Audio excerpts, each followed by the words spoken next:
It's a new day, a new week. Good morning and welcome to the morning news right here on TV3. We come to you live from our studios at Adesawe Kanda. We're also streaming live on Facebook at TV3 Ghana. My name is Safwa Boahine. Now coming up this morning. Acting Chief Executive Officer of Ghana Gold Board, Sammy Jemfi apologizes. Video of him gifting money to Patricia Oduro-Cranton, also known as Nana Grada, going viral. As drug abuse ravages some communities, we tell you the story of Benjamin Ni Kwako, a young man with dreams of becoming a journalist, now caught in the grip of addiction. And also in international news, Ukrainian President Vladimir Zelensky says he is ready to meet Russian President Vladimir Putin personally in Istanbul on Thursday for talks over ending the war. We have details of these and many more coming up shortly. Please stay with us.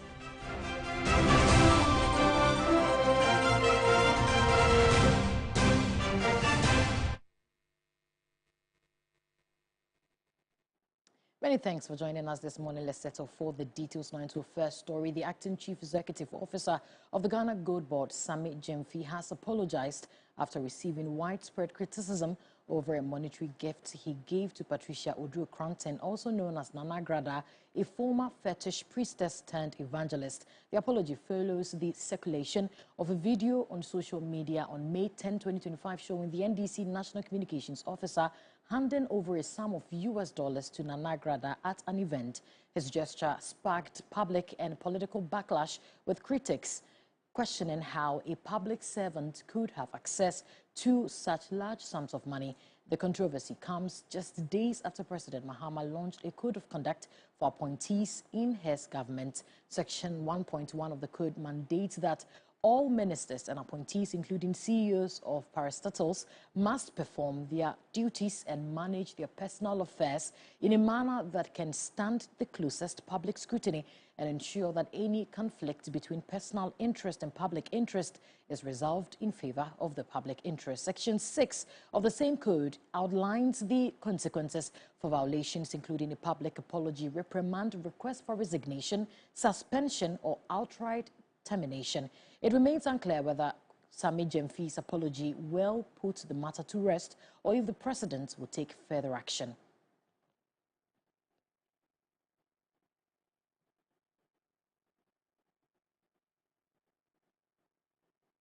There's a new story that keeps developing, and definitely TV3 will put the satellites on this matter and would definitely bring you the story as it develops in our subsequent bulletins. But let's move away from that.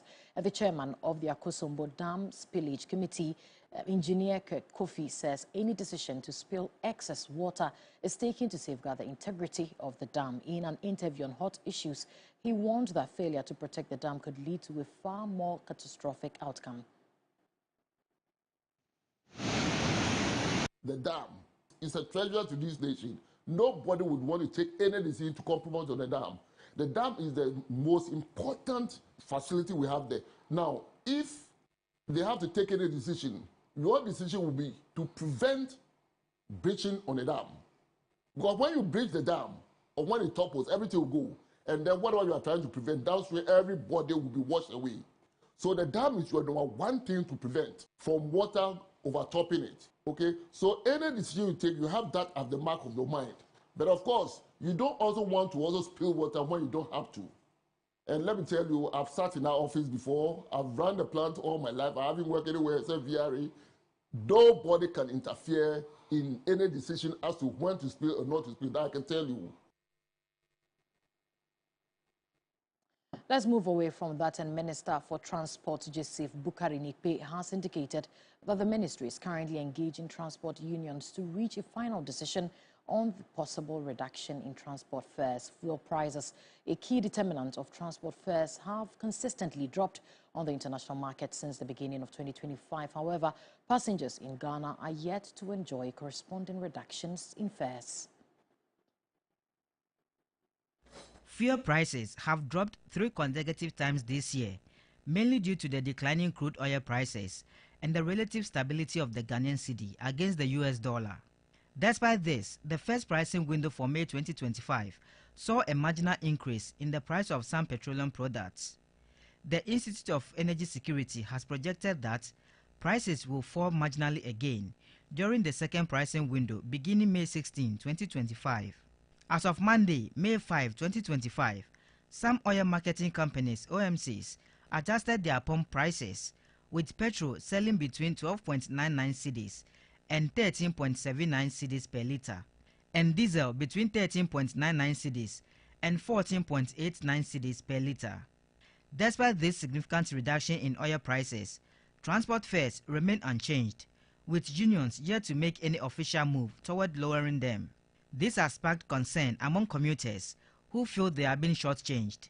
Transport Minister Joseph Bukari-Nikpe, however, assures that steps are being taken to address the issue. The transport unions are a group that I work with on a daily basis. So for respect, I am engaging with them.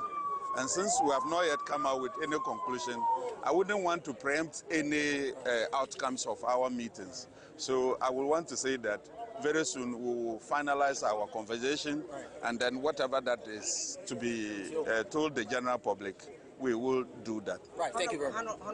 How soon? Well, I wouldn't want to fix any date, because when you are negotiating, it sometimes takes some time. But we are working to see how we can end things quickly. Meanwhile, Industrial Relations Officer of the Ghana Private Road Transport Union, GPRTU, Alhaji Abbas Ibrahim Moro, says other contributing factors to the current fare structure, such as the cost of spare parts, maintenance, and operational expenses, have not changed. As a result, any fare reduction will require careful consideration and time. You can go around and check from Abosokan, from anywhere, that if the prices which went up in about 6 months or beyond has never been reduced. The answer is no. Lubricant, which went up, has ever been recently, in about 2 months ago. Prices of lubricants, even some of them went up. You see, so we look at all the components that we use in running transport before any upward adjustment or downward adjustment. So we played with them where we are mindful of where we are. As discussions continue between the Ministry of Transport and stakeholders in the transport sector, commuters remain caught in a fair limbo. While reductions in fuel prices offer hope for relief, it is clear that a broader conversation on transport cost determinants is needed.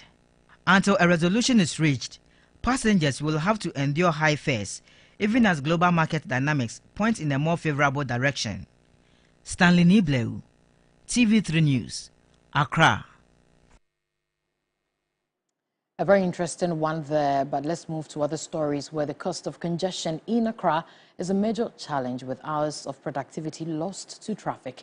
In this report, Judith Brown highlights the human impact of traffic congestion, the economic costs and potential solutions to address the issue. Imagine spending a third of your day stuck in traffic just going to and from work. Well, welcome to Accra, where the roads are choked and productivity is taking a hit. Here, on the Medina to Accra stretch, commuters spend close to 3 hours stuck in traffic. They want government to do something about the situation. Kojo spends an average of 6 hours each day commuting to and from work. That's 30 hours a week and 120 hours a month stuck in traffic. Kaswa to School Junction. Wow. Yes. So what time did you wake up to move? Around 5:30 to 6. It's almost 9. Yes. It worries a lot because of the time you are going to get to work, and also close from work to home is very hard. He's not alone. Several other workers spend countless hours stuck in traffic on their way to work. There are times you need to get to your workplace earlier, but you wake up early, but you know the roads are not good, and then the traffic situation, so you just have to cope. There's nothing you can do about it. Yeah, it's so disturbing, but you know, what can you do?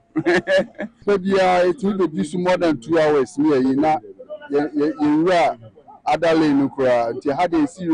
People have to leave their home as early as 5 o'clock.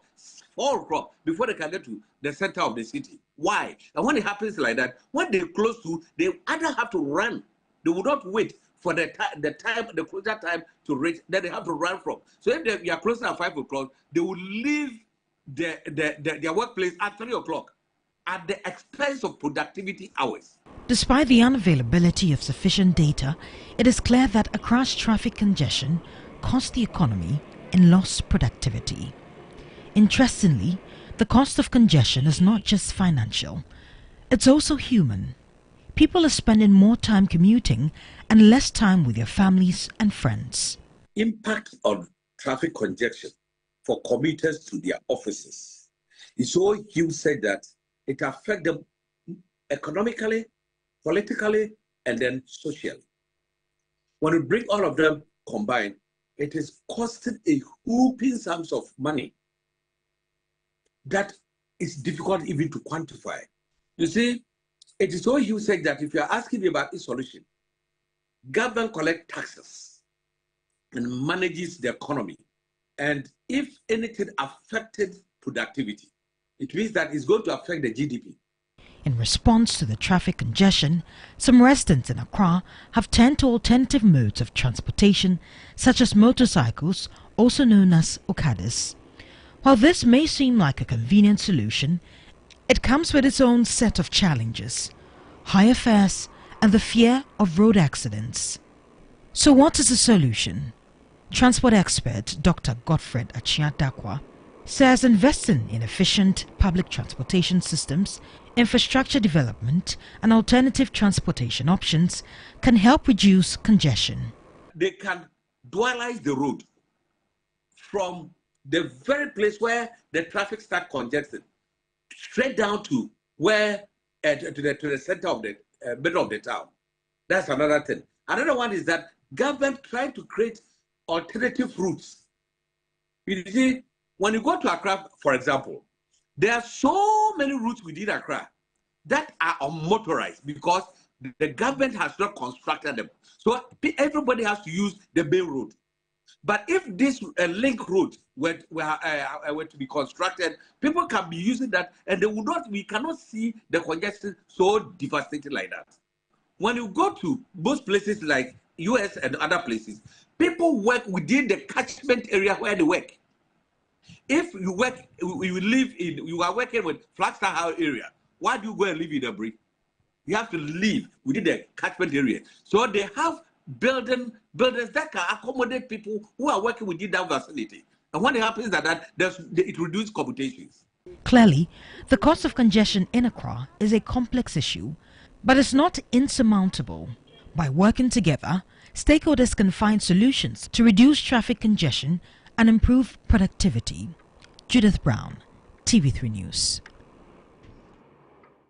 Well, a very good report from my colleague, because Accra road and traffic is a conversation that really must be had, because you realize that there are a lot of factors that come to play. We hope that there will be some effective measures that will come to play so that it can ease the situation. But moving away from that, or still maintaining or remaining on transport, the Ministry of Transport and the Driver and Vehicle License and Authority, DVLA, have announced a nationwide campaign to clamp down on the influx of rickety vehicles operating on major roads across the country. Transport Minister Joseph Bukari Nikpe once again said that the move is intended to ensure sanity and safety on Ghana's roads. Roads and Transport correspondent Stanley Niblo reports on this. Road transport remains the most commonly used means of commuting in Ghana. However, a significant number of vehicles currently plying the country's roads lack valid roadworthy certification. Many of the commercial vehicles, popularly called trotros, are poorly maintained, aged and rickety, endangering the lives of passengers. These rickety vehicles also contribute heavily to air pollution through the emission of toxic exhaust fumes. A majority of the trotros are cargo vans that have been retrofitted as passenger vehicles, often without seat belts to protect occupants in the event of road accidents. The seats in these converted vans are made of hard steel, with some having sharp edges that pose a serious risk to commuters. Additionally, the seats are often not properly spaced, further endangering passengers. As of December 31, 2021, The Driver and Vehicle Licensing Authority, DVLA, had registered a total of 3,026,073 vehicles. Alarmingly, 35%, translating to over 1 million vehicles, had not obtained roadworthy certification in violation of the Road Traffic Regulations 2012 LI 2180. This regulation mandates physical inspection of all vehicles before certification is granted. Despite the law, compliance remains low. Transport Minister Joseph Boukary-Nikpe expressed deep concern over the increasing number of such vehicles on the roads and emphasized that the new campaign will be both decisive and sustained. We are aware that there are so many vehicles that are not roadworthy on our roads. We want to first engage them, and we have started doing the education, the importance for which they need to maintain and keep their vehicles roadworthy. After the education, we are going to punish any vehicle owner who uses his vehicle that is not roadworthy. The CEO of the Driver and Vehicle Licensing Authority, Julius Nikwe Kote, reiterated the authority's commitment to enforcing the law by enhancing inspection procedures at all testing centers nationwide. Private vehicle testing stations, they do roadworthy. So they will check the roadworthiness of the car, the efficiency and the strength of the car before they will issue a certificate. Based on that certificate, DVLA now issues the roadworthy. So if they qualify a car, who are we to say the car is not supposed to be on the road? Or, I mean, you understand? So it is about the PVTs that we need to strengthen and check more and make sure that they are doing what is right by law. With stronger enforcement, public cooperation and sustained political will, Ghana can make its roads safer and reduce the human and environmental cost of unworthy vehicles. Stanley Nibleu, TV3 News, Accra. Let's make some more stories. And across Accra's Zongo communities, drug abuse continues to take a heavy toll, especially on the youth. And the story in Abosuokai Zongo is not any different. Community leaders are giving everything they have to rescue their people, but the battle is far from over. Here is the story of Benjamin Nikwaku, a young man with dreams of becoming a journalist, now caught in the grip of addiction in the ghettos of Sabon Zongo.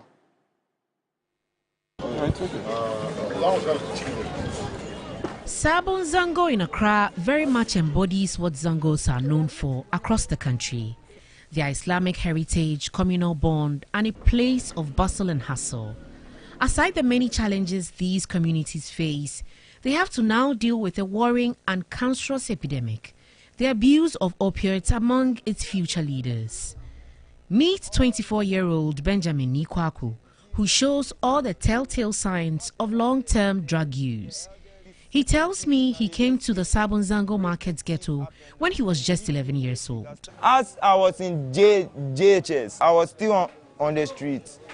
Sometimes if I don't go to school, I'll go and enter inside a cafe. Say, if I know what cafe can give me.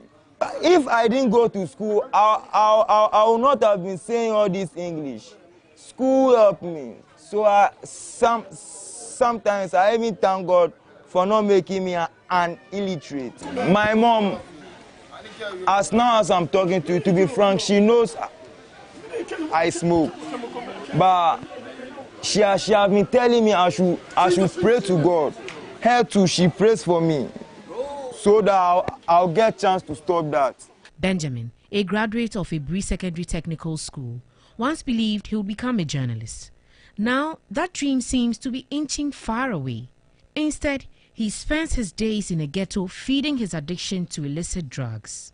As I was young, I used to tell my mom I want to be a journalist.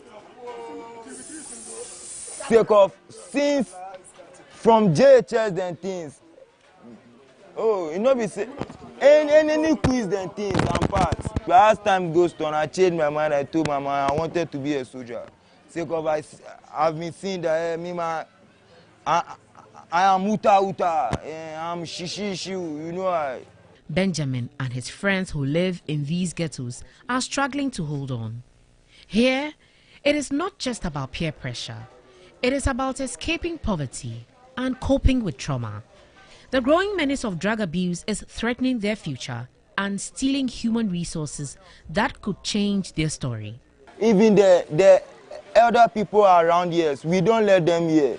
If they are even coming closer to ourselves, we sack them. Sake of, we know what we're doing are not right. So we wouldn't want our siblings or our friends to also join that. We self want to we hide. We know it's not good, and we are praying for God to remove us inside. That regrets and call for help, and perhaps the hope to prevent many Benjamins within Zango communities from falling prey to the menace has resulted in several advocacies and campaigns. Community leaders have launched a grassroots movement. Shaye-shaye ba shi cikin musulunci, shaye-shaye ba shi cikin kristanci, kowane iri shaye-shaye ba shi cikin irin. He's fighting these drugs because of he is the overlord of this community. And then he mobilized the youth to fight against it, because this illicit drug abuse is against Islamic religion and moreover to against Christianity. So that is the reason why he organized the youth to fight against it. They have begun cleaning ghettos, engaging parents, and even arresting perpetrators to confront the issue head-on. We have broke a lot of bunkers, and now they cannot sell there. And some of them has run away from the community, has gone to Kwali in the old Fadama. And some of them are still here, but hiding, making a hiding and seek business. If somebody comes, they'll just sneeze it. But previously, you can see it, a young man is holding it, drinking it on the road, open space, and the thing is escalating everywhere. Almost every house you can see one boy or one girl doing that. Not only the boys, even the girls. Sabon Zango is not giving up. Its leaders, its elders, and even some former addicts are stepping forward to fight back. If care is not taken, those that are consuming the drugs, they are very young. When we go, those that will come and then replace us wouldn't be the best of the people that we want in this community. So we should try as much as possible, start making sure that we go to schools, try talking to the children, telling them the dangers that comes with taking illicit drugs. I've smoked for some years now. I will not hide it. I can go straight to who I know he sells and tell him that this guy is selling some. And if you see it and you know I've done something bad to you, that I've exposed you of selling drugs, you yourself should take some and let's see. Even a woman who allegedly admitted to selling these illicit drugs to the youth of the area has reportedly been banished from there to serve as deterrent to others. For Benjamin and hundreds like him, the question is not whether they can be saved. It is whether society is willing to fight hard enough to bring them back. Aisha Yakubu Khalid, TV3 News, Sabon Zango, Accra. And Benjamin is just one of thousands of youth who have given their life to illicit drugs. But let's do some international right here on the news, where Ukrainian President Volodymyr Zelensky says he is ready to meet Russian President Vladimir Putin personally in Istanbul on Thursday for talks over ending the war. His post came shortly after Donald Trump demanded Ukraine agree to Putin's offer of direct talks between the two countries in Turkey. He had earlier said his country was open to talks with Russia, but only after a ceasefire was in place. Western powers called for a 30-day pause in fighting to begin on Monday after European leaders spearheading the so-called coalition of the willing met in Kyiv on Saturday. And Putin's offer of direct talks followed that intervention. On Sunday, Trump then posted on social media that Ukraine should agree to this immediately, and it would provide clarity on whether there was a way to end the war.